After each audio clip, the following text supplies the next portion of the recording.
Welcome back to Jedi Enclave Presents the Now This Is Podcasting podcast. I'm Daniel. I'm Chris. And we're, just two nerds trying to find our way in the universe, talking about Star Wars and other things. And we're going to do, I'm going to do a little, hold on a second. So we're doing Star Wars news today. There was a new Ahsoka trailer that's going to be it was a kind of a big deal. Yep. I knew that they were going to have an Ahsoka trailer fairly soonish because the show is fairly soonish. Right. The trailer was not inconsequential. It's pretty big. Yeah. We're going to talk about it. Also, Marvel Secret Invasion episode 4 was yesterday. We're going to talk about that. Also, a pretty decent episode. Yeah. If you're watching this on YouTube, time codes will be in the description, so you can skip around if you don't want to listen to us talk the whole fucking time. Go listen to what you want to listen to, and then go away if you want. Thank you to Connor at the Star Wars Hub and Star Wars Veritas. He's a friend of ours. We love him, and he runs a pretty fucking cool thing over on Facebook, so go check him out. Runs a tight ship, does Connor. And while you're here, make sure you subscribe and check us out where we are, which is on Facebook, YouTube, Twitch, and Discord. The Discord link is in the description of our video here. In fact, the voice channel of our Discord is running right now with us. And at some point, I don't know if this is going to happen today, but at some point, we'll do if you're in the voice chat and you want to ask a question or be on the show for your 5 seconds of mediocre podcasting fame, you can do that. Maybe not today. I don't know. Just please don't scream racial slurs or anything like that. You were just inviting that. Just please be a normal human being. Yeah. That's all I ask. After this, Battlefront 2 with our friends Gremlin Squad, which will be a fun time. Okay, so a real quick update. Okay. Because this really made me laugh. This is one of those things where you're like, oh, the universe sometimes is very, very funny. Is this some instant karma? Not exactly. Oh, okay. So there are more Kathleen Kennedy. Okay, yeah, things, sure. Right, which happens all the time.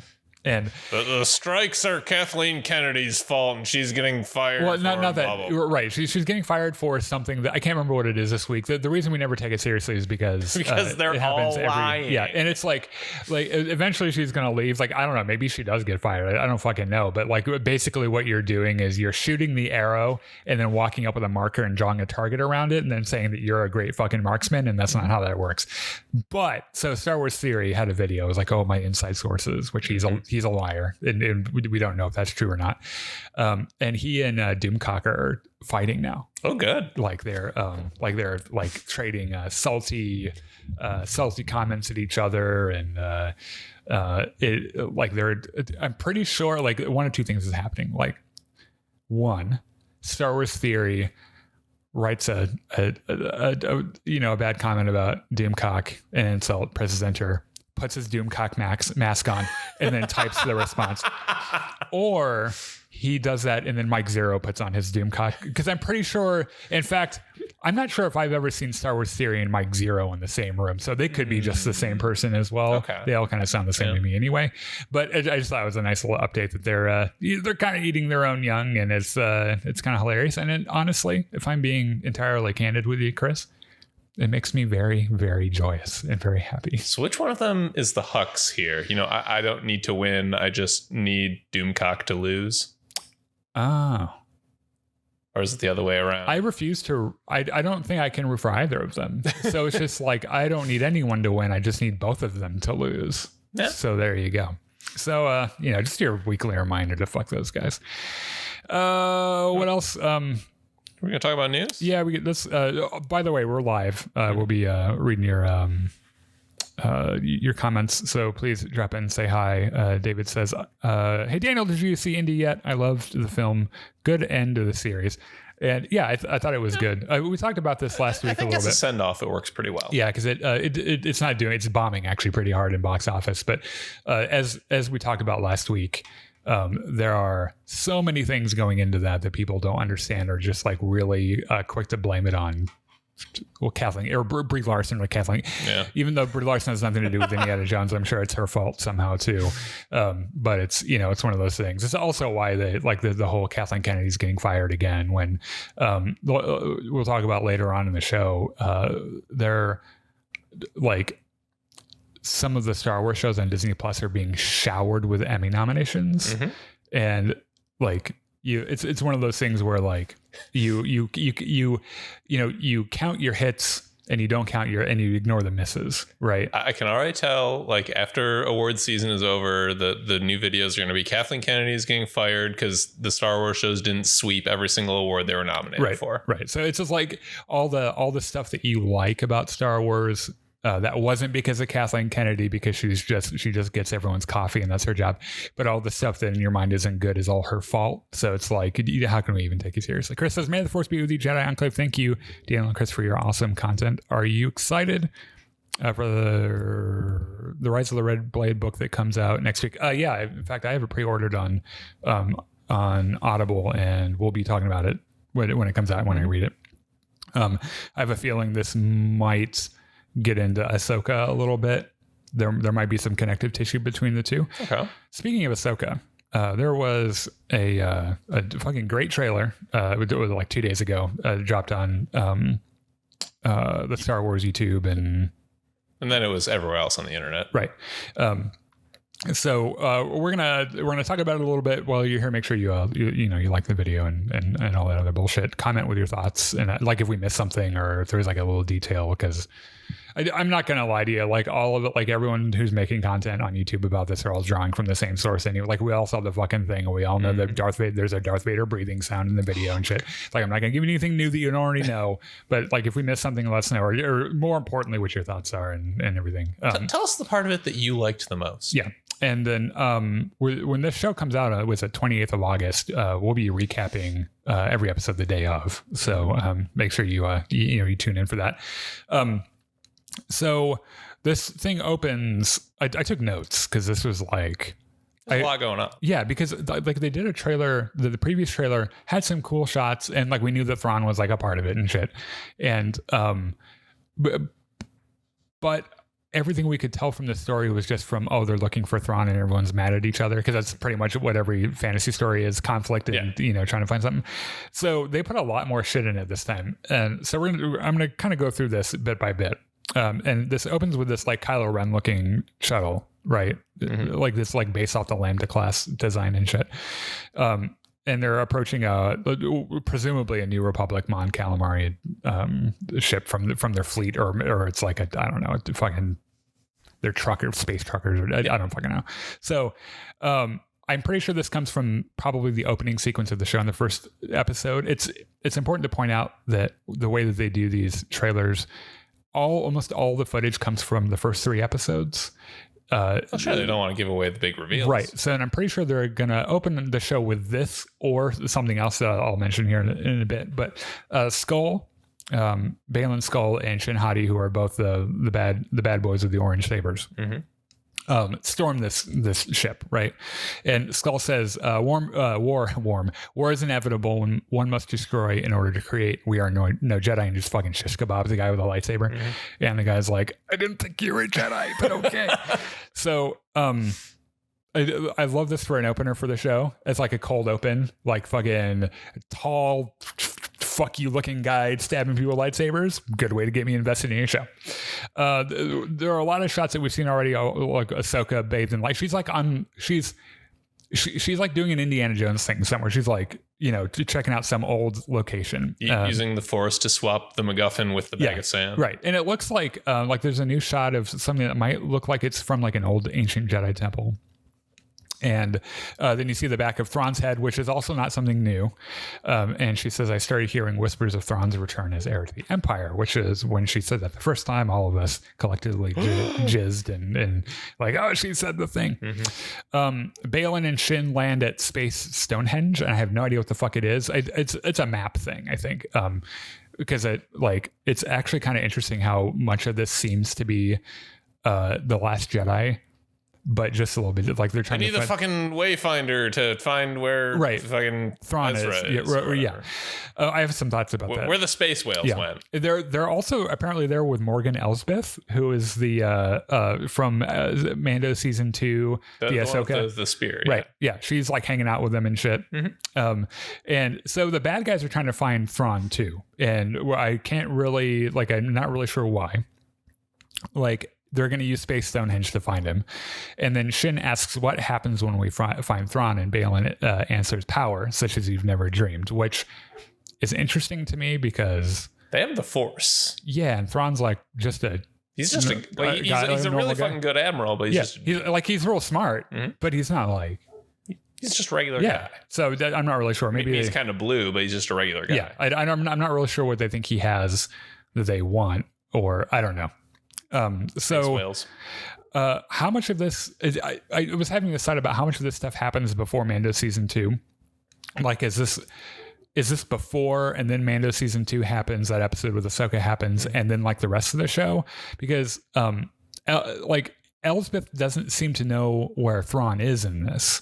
So like maybe this is like before the show, before Mando season 2.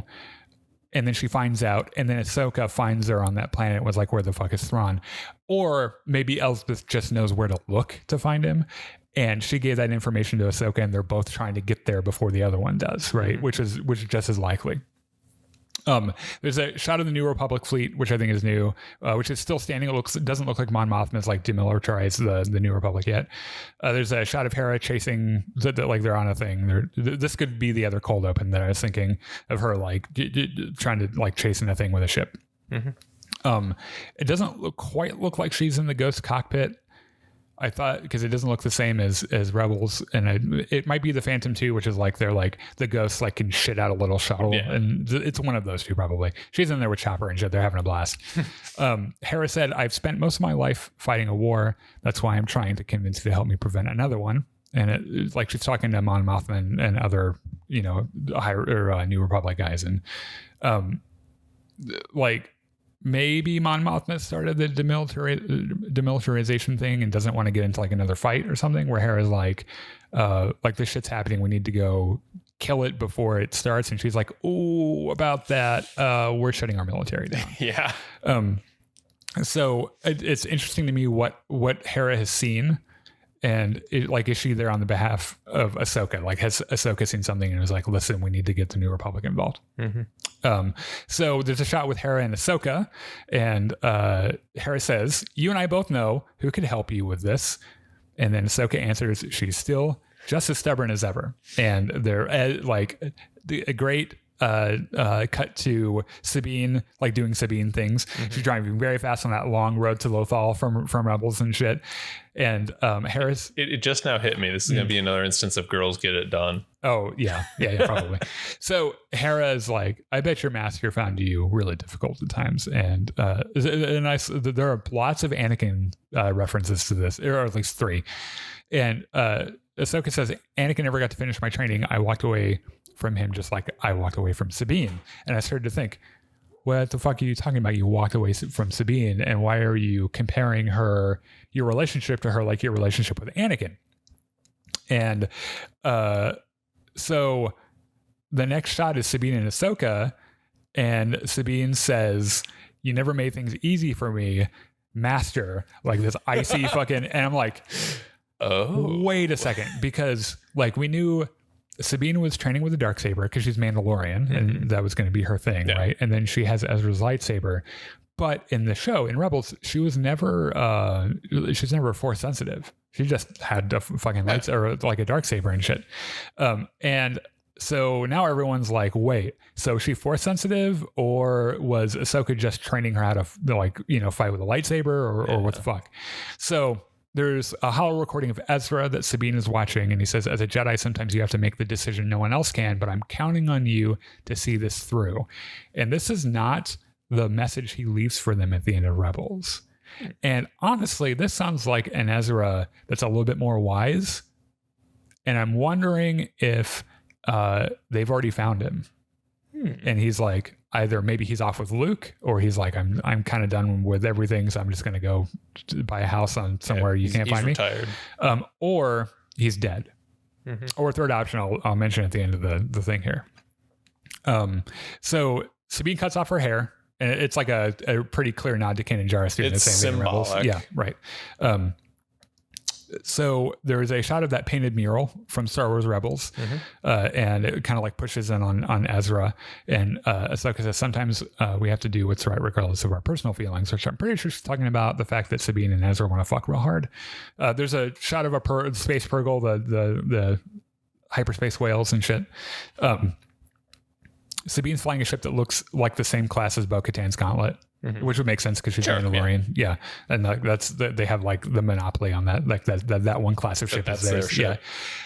Hero shot of fucking Lars Mikkelsen as Thrawn from the front. Now, like this was leaked right after Star Wars Celebration, where someone like took a picture of it and it looked like shit, right? But we got to see it.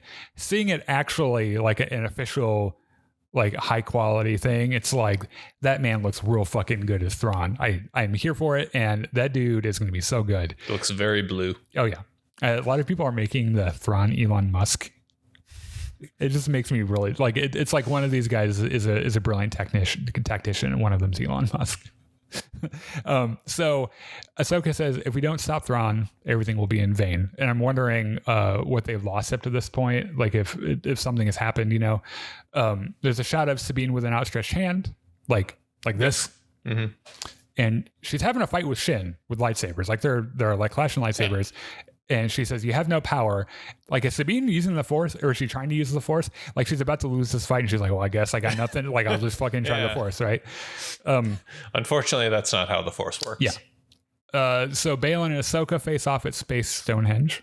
Mm-hmm. And Baylan says, Anakin spoke highly of you. And just a brief moment of Vader's breathing. You can hear it. It's like a blink and you miss it kind of thing. And Ahsoka says, I'm not here to discuss my past. I'm here to cut your dick off. She didn't say that on the trailer, but she implied it. Right. There's a shot of her running away from an exploding city, and then she's picked up by a ship. And then there's a shot of Hu Yang, who's the Jedi Temple lightsaber construction droid for the little babies. Mm-hmm. Says, we have a lot of work to do. And like, it's like, what would Ahsoka, Hera, and Sabine need with an ancient Jedi lightsaber teacher? Like a this is how you build your lightsaber thing. And then Hera gets the last line: once a rebel, always a rebel. And some more action shots. But the thing that really caught my attention was that Ahsoka, at the end, she's fighting some of Elsbeth's like combat droids, and then facing down an Inquisitor at the end. He's got his like helicopter fucking lightsaber, and he's got. First of all, she does this stance that Anakin does in episode 2, which I was like, it's taken from like samurai swordplay, right? Yeah. Where if you watch episode 2, when he's fighting Dooku, he holds his hands a certain way, and like that's his stance, right? Mm-hmm. It's to invite an attack, and she does the same stance, which I was like, she's doing an Anakin thing. But in the closed captions, this Inquisitor has a name. Which is Marok. Okay. And I'm like, one of two things. Like, he's like Vader's not around anymore. So what would the Inquisitors be doing anyway, right? Other than maybe off on their own. Maybe it's the guy from the new book coming out. Maybe it's some rando that like dies at the end of the first episode. It's pretty remarkable that any Inquisitor could have lasted this long without Vader killing them. Yeah. Yeah, because he just gets tired of them, right? Yeah. Or it could be Ezra. Oh, which I thought would be kind of an interesting thing, and the whole thing could be about that would be a dark twist, trying to bring Ezra back. Yeah, so that's I think out of those probably the least likely, but it would be kind of an interesting thing. Disney generally doesn't like to do their their super dark bad ends, right? So who knows? What else do we got? Before you get into this, Chris says, I think the Ahsoka series is going to be on the level of the Andor season or series, or even the Mandalorian in terms of storytelling and action. I think it's hard to say. I'm still coming back to this idea too, that like, I don't see how they tell the story without Luke Skywalker, just because of the subject matter and where in the timeline it happens. Yeah.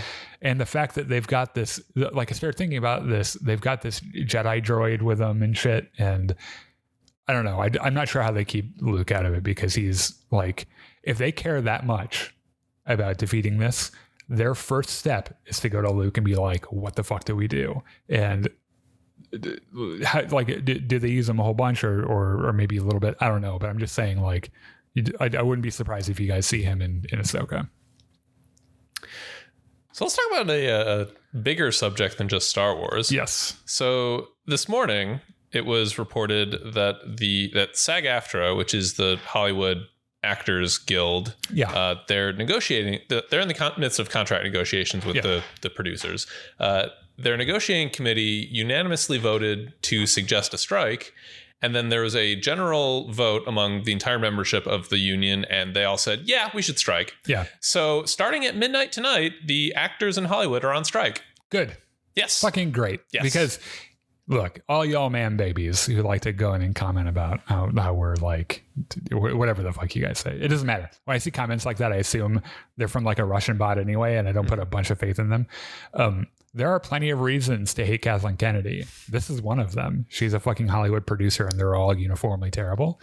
And I think it's great that there are two different factions now in Hollywood that are just like, you guys kind of suck, and give us more money. Yeah, you need us more than we need you. So give it up. Because the writer strike has been getting some more news. I know Bob Iger kind of went on the record and was like, yeah, they're just like what the writers are demanding is just stupid or unrealistic. It's like, no, what's unrealistic is that on your streaming service, you put a show on there and make it so that writers don't get residuals and royalties for work that they did. Like, that's fucking ridiculous. So all these reasons you hate Kathleen Kennedy, why don't you pick one that makes fucking sense like this? So like this is a huge fucking deal. Let me just count the ways. Number one, way back when the writer's strike started, we mentioned that one of the things they were hoping for was that the actors and the directors would also jump in on this. And the actors have. The director's contract is up pretty soon. Yeah.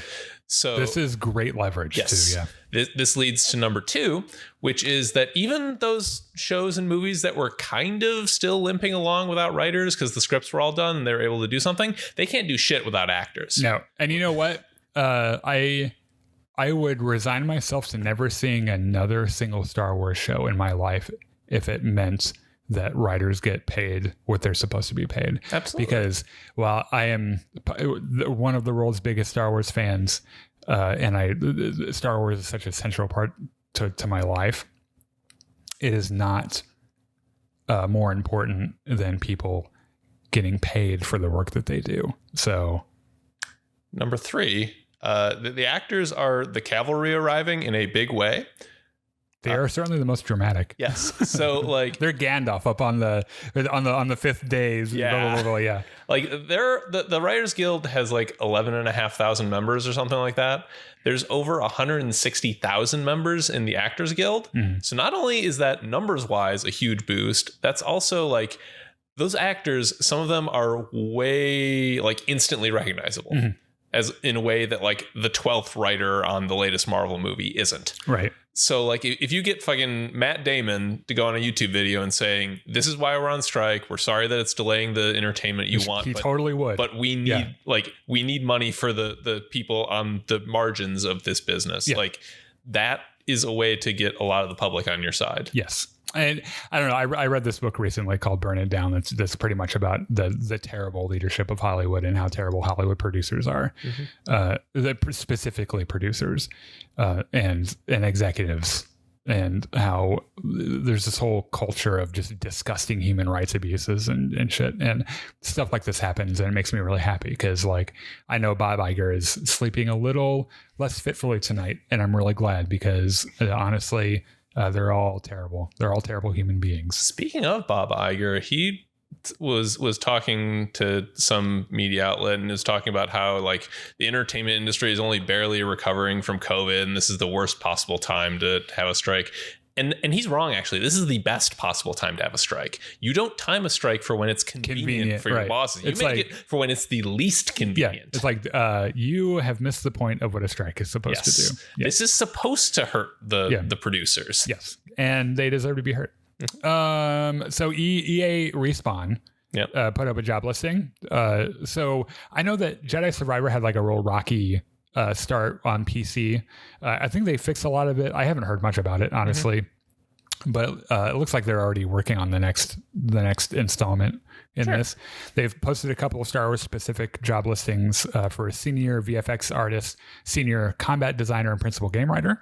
And they all have various amounts of, I'm trying to get through this so we can get to our main thing tonight. The game director. You must have this many years of blah, blah, blah. Right, and yeah. just standard. The one thing that stood out was that they're like, we're doing this on Unreal Engine 5, which the last 2 games were done on Unreal Engine 4. Okay. So the fact that they're like doing the next thing is kind of cool. Yep. And game director Sig Asmussen like always considered the Cal Kestis story as a trilogy anyway. So it makes sense they'd be doing another one. Now the thing is, it also makes sense they do it because like as long as it makes money, they'll keep doing it. Right. Yeah. Yes. And so it probably is like the next Cal Kestis thing. However, Respawn also is working on a Star Wars FPS as well. So it could be that.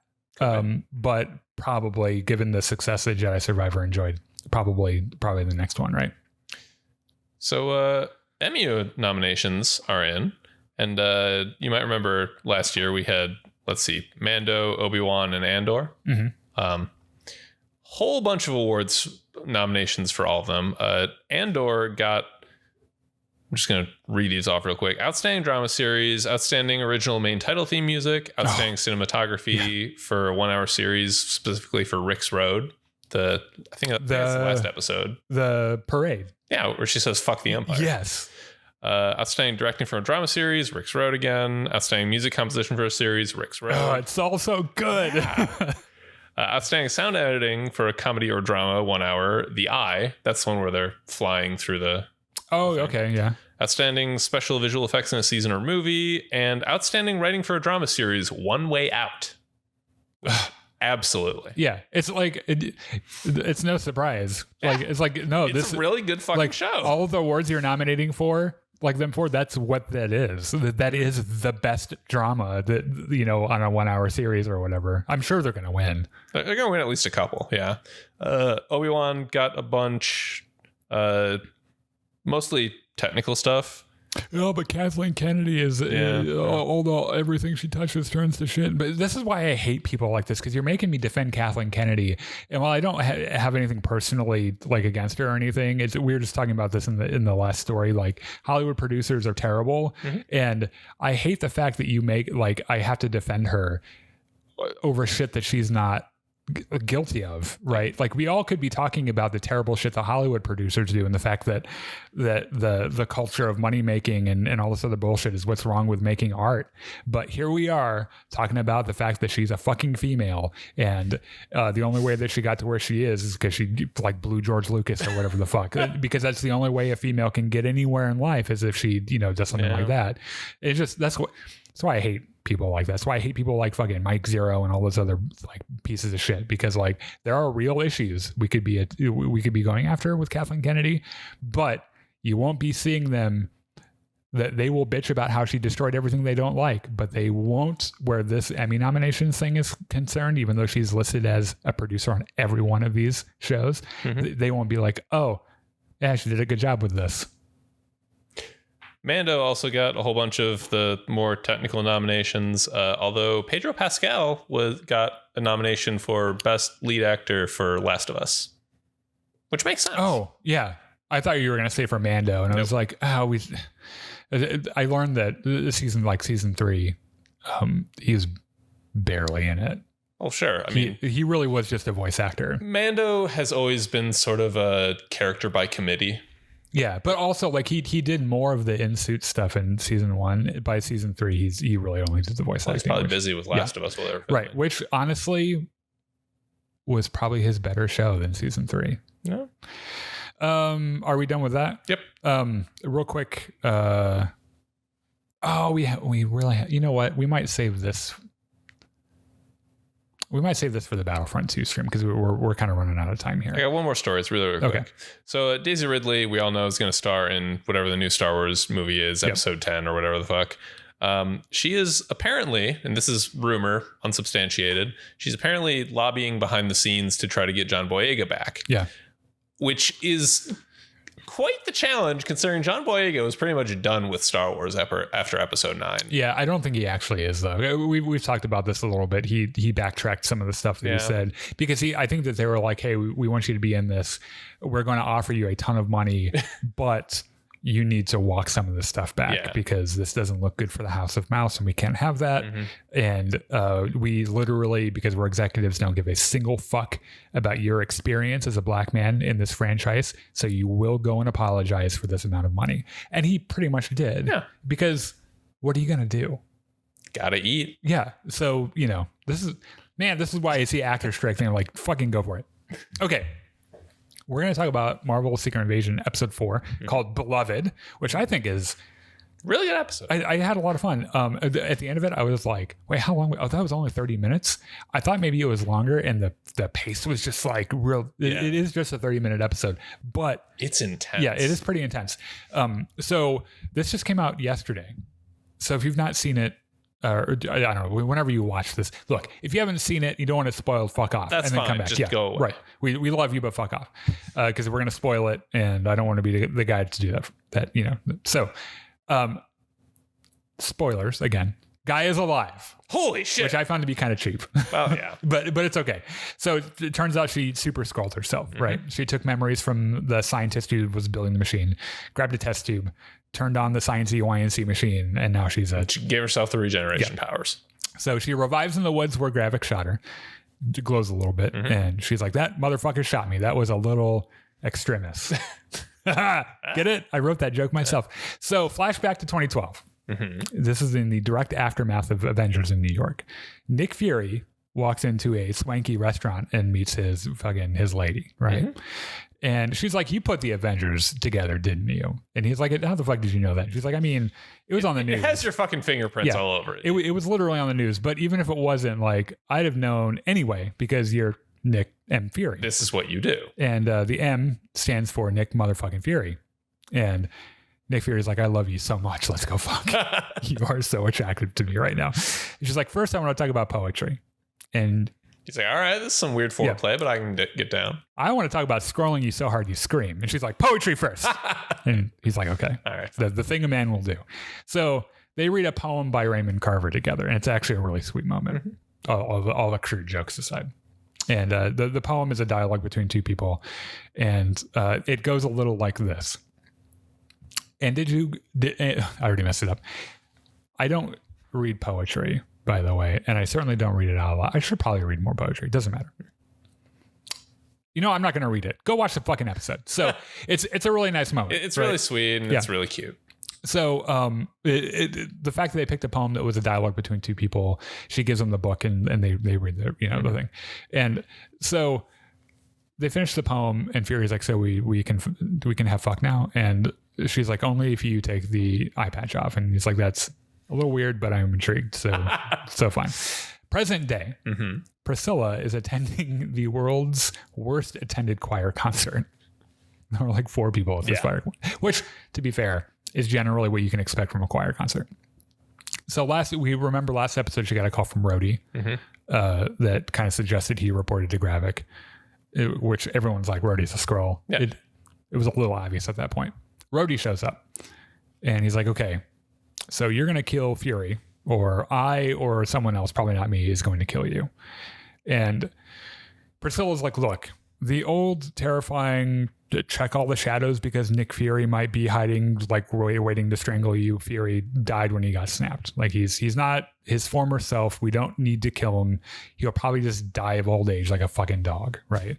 And Don Cheadle's like, did I fucking stutter? Yeah, no. Yeah, we need to kill him. And it turns out that Nick Fury is listening to the conversation. He bugs her somehow, probably her phone. I can't remember. And he doesn't seem super surprised by this. He does seem a little upset about it, but his general reaction isn't like, what? It's like, yeah, okay. That's what I expect it was going to happen. Right, because he knows who she is. I mean, before they were together, she was like a legit spy. Right, yeah. So he's like, my honey's doing her job. So Rhodey leaves. You can see Priscilla's like, the sex is so good though. So back at the Fury homestead, Priscilla comes home and she notices that Fury's wedding ring is in the little bowl, right? Mm-hmm. And he's in the kitchen making tea, and the conversation starts off pretty innocently. He's like, "You want some tea?" And she's like, "I would love some tea. Why is your wedding ring in there?" And he's like, "Because you're trying to kill me, bitch. What's going on?"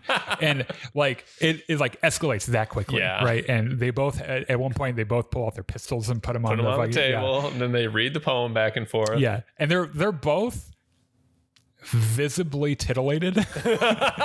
This must be the world's weirdest relationship, right? So Priscilla exposits pretty much the story of how she came to assume her identity. Mm-hmm. And there's this person who was dying of a heart defect or whatever, and she's like, okay, you can have my face, but you have to promise me three things. First, I want to be buried at sea, not because I'm a sailor. The ocean seems nice. Okay, done, easy. Keep up appearances with my family so they don't have to mourn my death. And she's like, sense. Okay, that's a little weird, but whatever. Also, last thing, never try to shoot Nick Fury, even if Don Cheadle tells you to. And she's like, that seems oddly specific. Awfully specific, but okay. Sure. Yeah, I have no problem. Seems reasonable. So flash forward to now. Yeah, Don Cheadle told me to shoot Nick Fury. Yeah. So this all culminates to them both drawing each other. They grab their guns to draw each other. They read the poem back and forth. As soon as they hit the last line, they both pull their guns. Yep. They fire. The camera cuts away. There for a second I was like, oh, because I never thought that Nick Fury was going to die in this moment. I really think he just fucking capped her, because that's kind of something he would do, right? Yeah. So the camera cuts back and they both purposefully missed, right?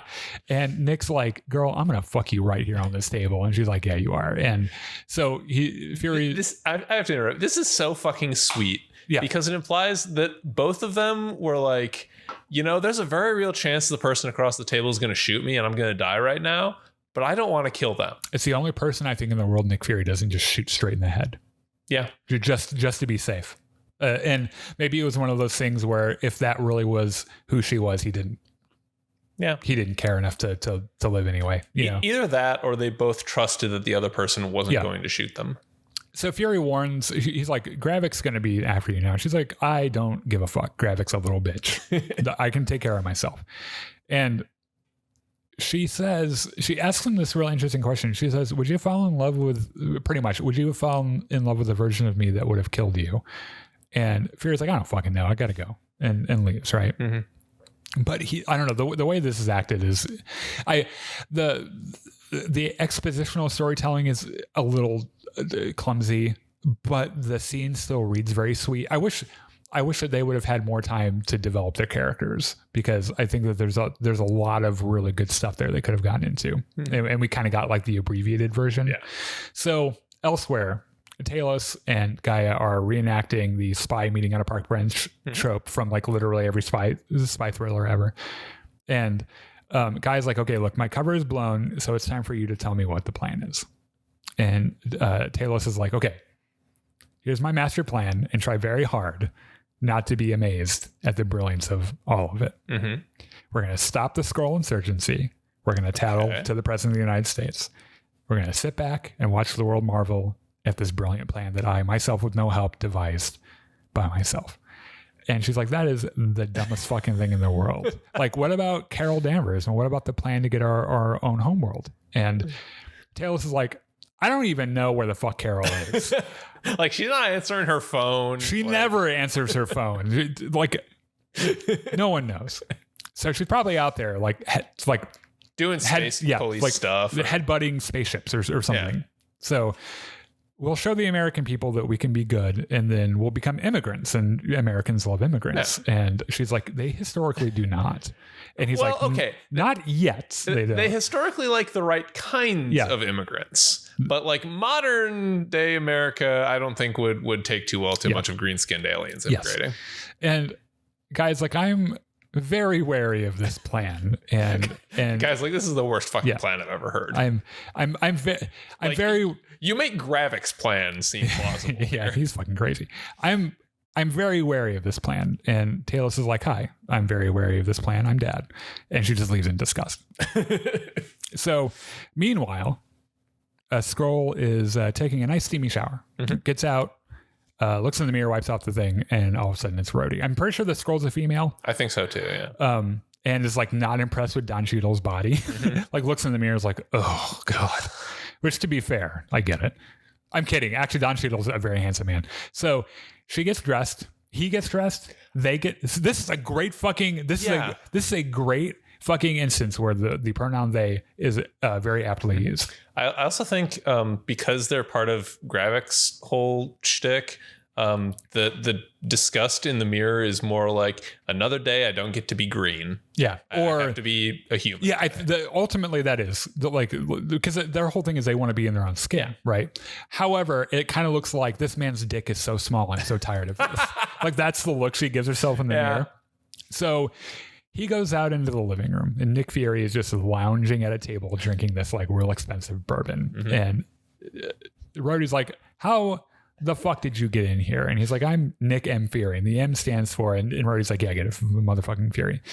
And he's like, I've got this really expensive alcohol. It's called Pappy Van Winkle. Yeah, which is a real bourbon, by the way.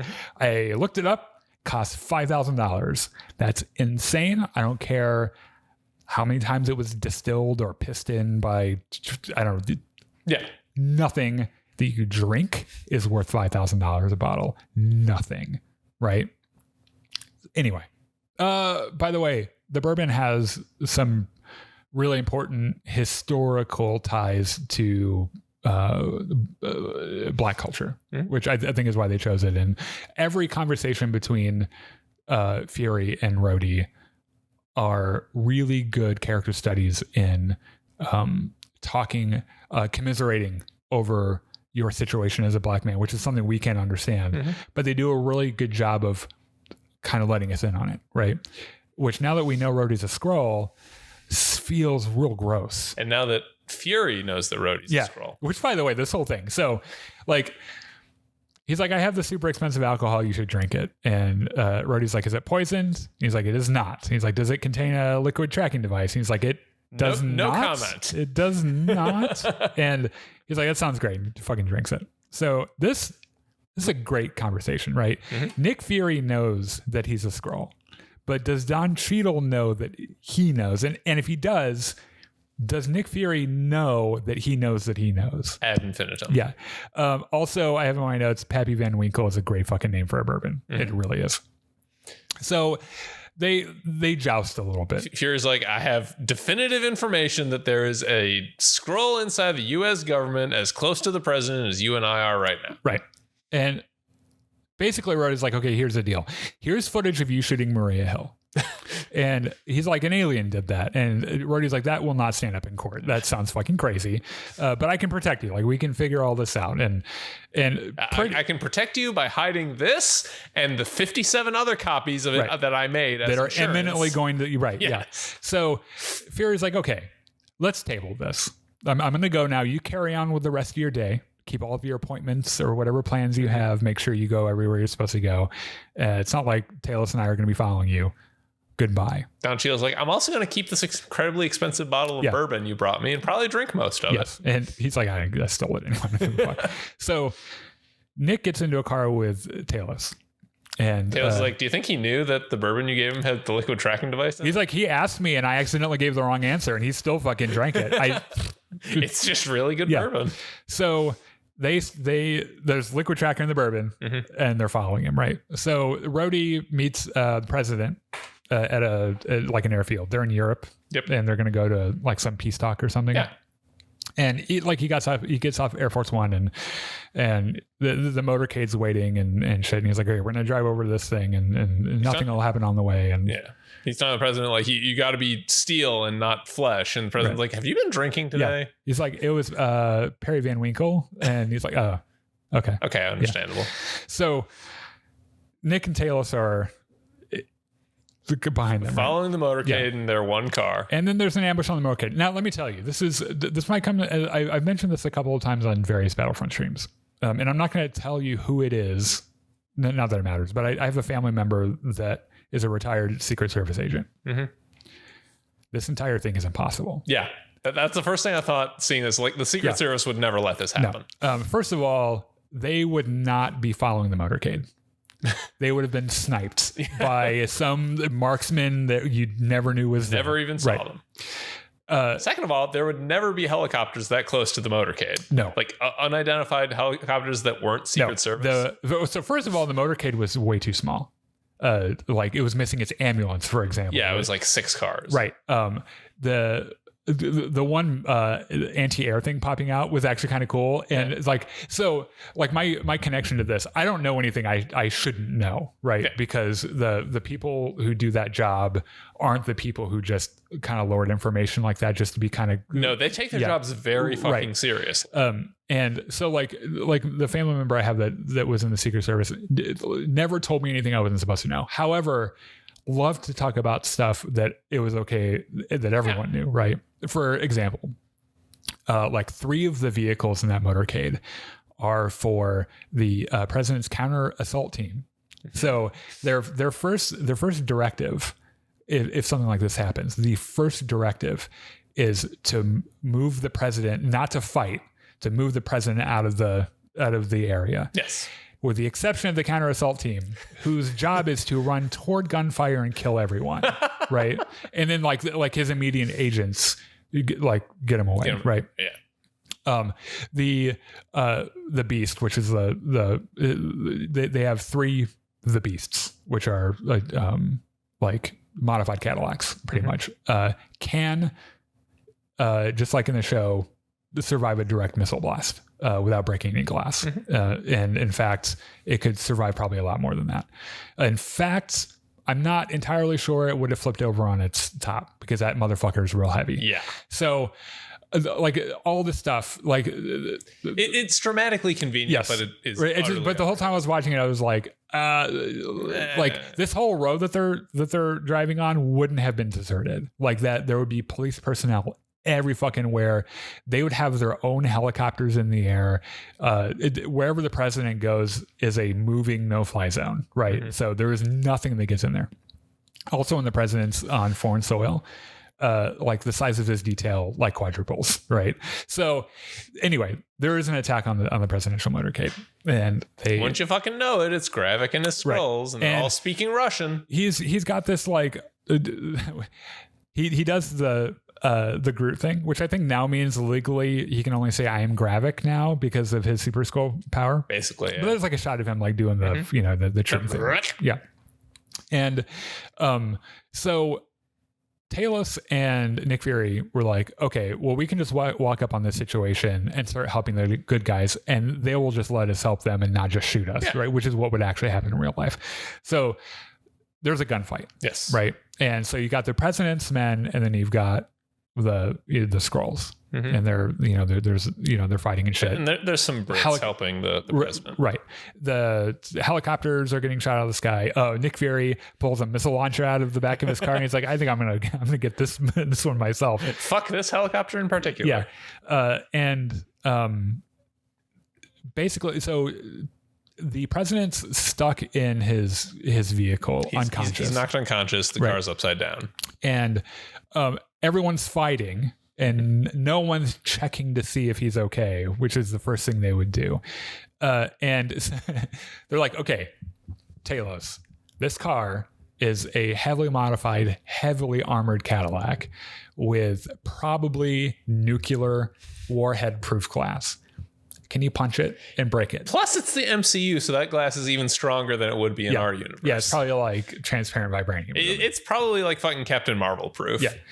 And so Talos is like, I'm going to punch it and see what happens. I'm going to punch it as hard as I can. And it works, right? Cracks it, yeah. But Talos takes a shot to the shoulder, and was probably my favorite effect in this show so far.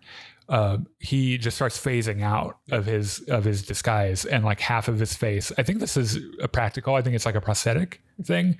I don't know, but like half of his face, like he's got his big fucking Spock ear and shit. And this hilarious moment where he's like trying to hold it together, but like half of his face is a Skrull face. Like one of the soldiers is like shooting, looks over at him, is like, the fuck?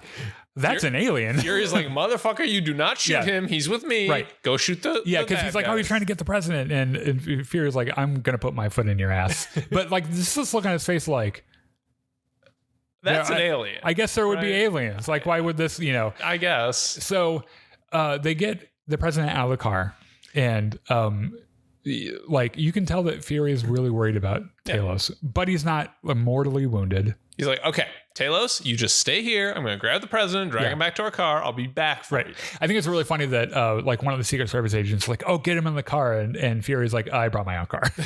I'll drive. Thank you. And he gets the president to safety.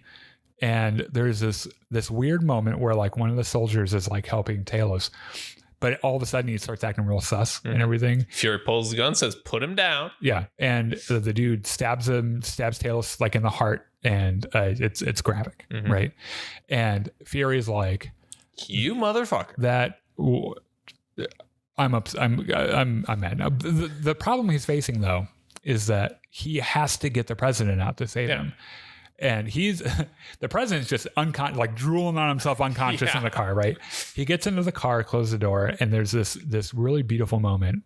And this means more because of how affectionate they made Fury and Talos with each other, where he looks at the president and you can tell he's weighing whether or not it was worth his best friend, right? And then he's like, I gotta go. Like, this is, it's like pretty much the culmination of what it's like to be Nick Fury. He lost something, and he has to do the job, so he has to keep going. And it's this, like, all these people talking about how Nick Fury is, busted and out of practice and doesn't have the stones or whatever, when he did the cold-blooded thing and left his friend to die and to save everybody, right?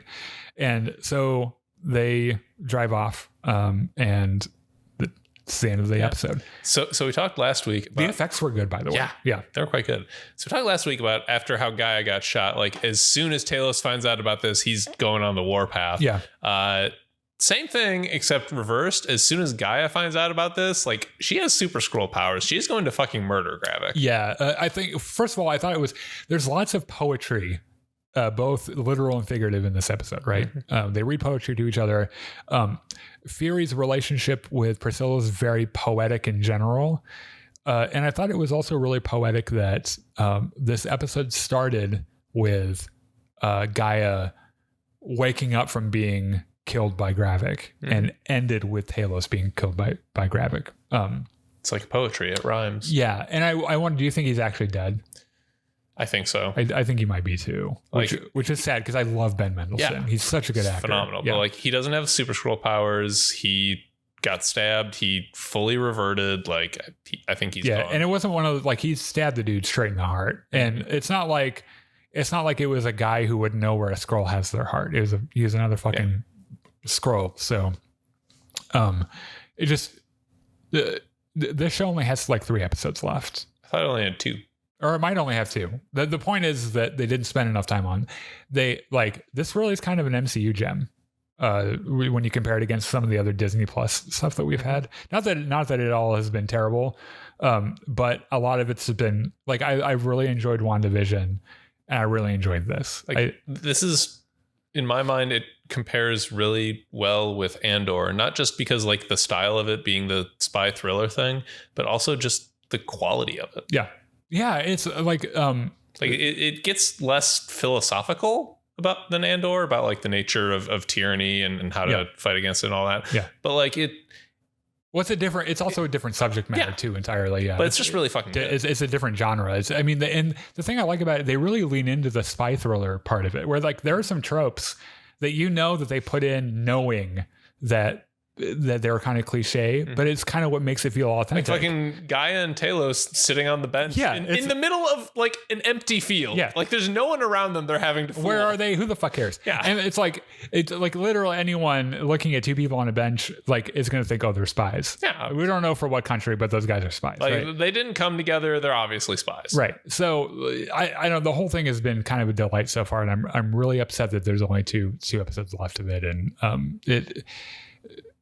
they needed to have spent more time on it, but I'm excited to see what happens. I'll be really sad when it's gone.